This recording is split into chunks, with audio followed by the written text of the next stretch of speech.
Hello, welcome to my PhD dissertation defense overview on faculty and student perceptions of teaching presence, implications for satisfaction. Let's start with a brief introduction. As you may or may not know, online teaching is a passion of mine. This includes teaching my own online courses as well as the facilitation of professional development workshops for online teaching faculty.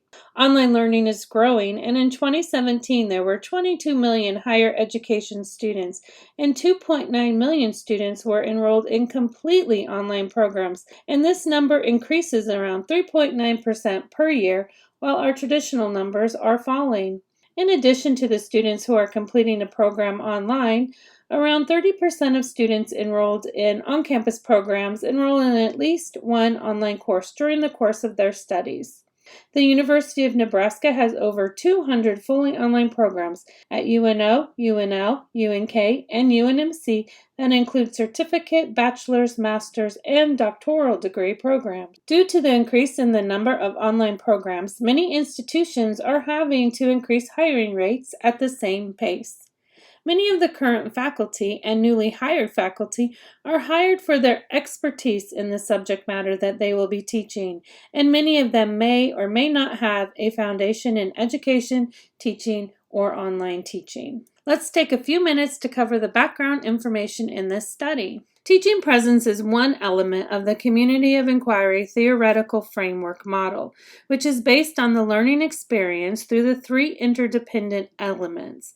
The additional elements in the community of inquiry model are cognitive presence and social presence.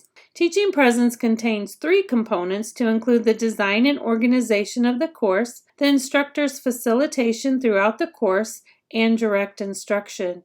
The three components, when combined, create an optimal online learning environment for students and faculty. Teaching presence has been shown to affect student satisfaction and overall experience in the online learning environment. Faculty may perceive that they have teaching presence, but they might not be aware that their students perceive their teaching presence differently. A few of the reasons that lack of teaching presence in online courses is a problem are that faculty teaching online might not be aware of the importance of learning how to teach online and to incorporate teaching presence. They might also perceive that they have enough teaching presence, or the students might perceive that the instructors are lacking in teaching presence. Finally, the lack of teaching presence or quality of online courses may lead to dissatisfied students, which also may lead to a lack of persistence, and students may drop out of a course or a program. Now, let's move on to the purpose of the study. The purpose of my study, Faculty and Student Perceptions of Teaching Presence, Implications for Student Satisfaction,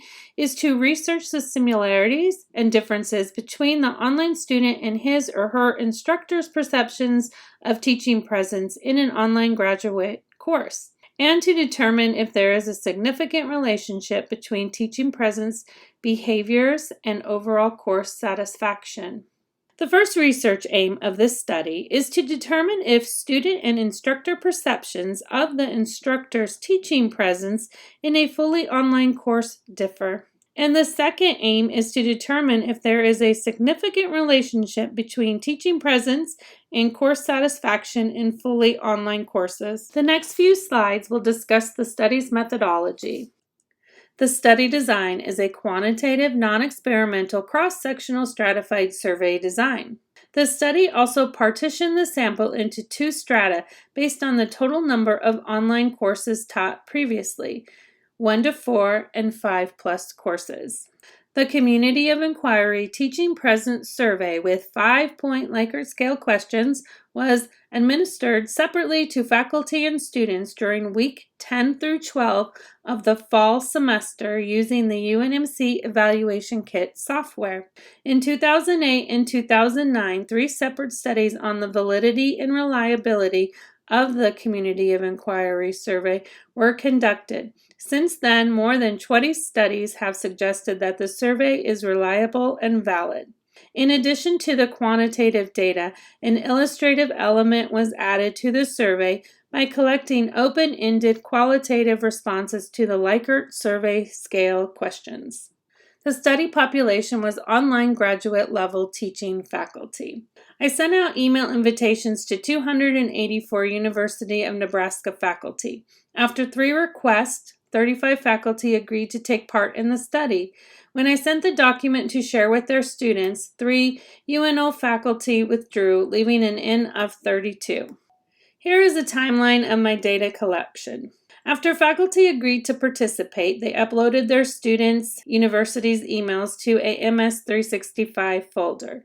In October, they were asked to share a one-page overview of teaching presence and the survey data and timeline to their students via Canvas or email. Teaching presence surveys were then deployed during weeks 10 and 11 to the faculty participating and to their collective 695 students, with 3 reminder emails being sent to non-respondents during this 2-week time period. The Teaching Presence Faculty Survey was completed by 31 faculty participants, resulting in a response rate of 96.9%.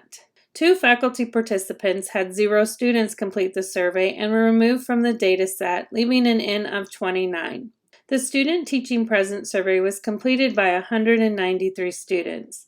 The 3 students of the faculty member who did not respond to the survey were removed, leaving the student survey count at 190. Out of the 29 faculty participating in the study, 4 faculty were identified as teaching more than one course during the semester, resulting in additional 6 courses that could be used in the study. Faculty with more than one course had their course scores combined, and the analysis was conducted using N of 29. SPSS was used to analyze the quantitative data, and NVO was used for the illustrative text. There was not enough data in the illustrative text for a thorough qualitative analysis. This concludes part 1 of this video series. In part 2 of the Faculty and Student Perceptions of Teaching Presence Implication for Satisfaction video, I will include the results and the discussion.